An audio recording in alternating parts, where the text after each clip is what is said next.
All right, in this drill, we're going to talk about our drive step.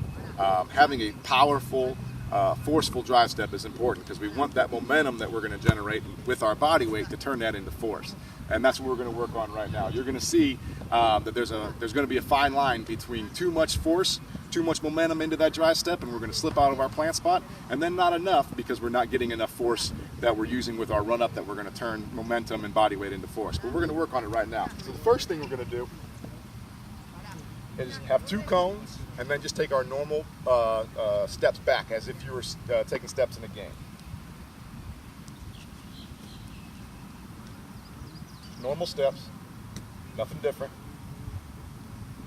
And once you get to your starting spot, take one cone, place it right where your starting spot would be. And then we're going to come back to our plant spot here. We're going to put one foot on our plant spot, and it's going to face the cone that we just put down, right?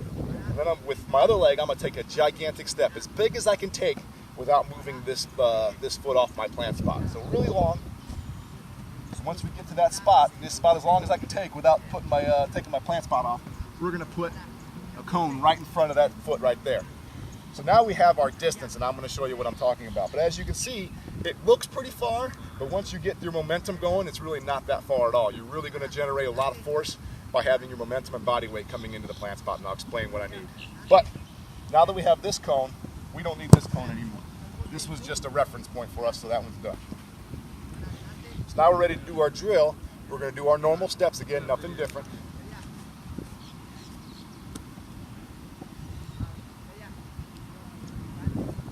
Good. Now I'm at my ready point, my first position. When I go to take my first step, I need my first step to be in front of this cone so that I can use a lot of push in my kicking leg to drive into my plant spot, right? I'm going to drive into my plant spot, I'm going to keep my shoulders in front of my toes, and I'm really going to get a lot of momentum that I'm going to turn into force. So when we're doing this, it's going to look something like this. And again, the goal is to push off this kicking leg into that plant spot to generate a lot of momentum and a lot of force. Now, one bad thing I always see kickers do is when they go to push off their kicking leg into their plant spot, they throw their shoulders back, and now all their body weight's sitting back here, and that's how they're going to slide out. So when you're doing it, you got to keep your shoulders in front, drive off, boom, into that plant spot. And that's our drive step.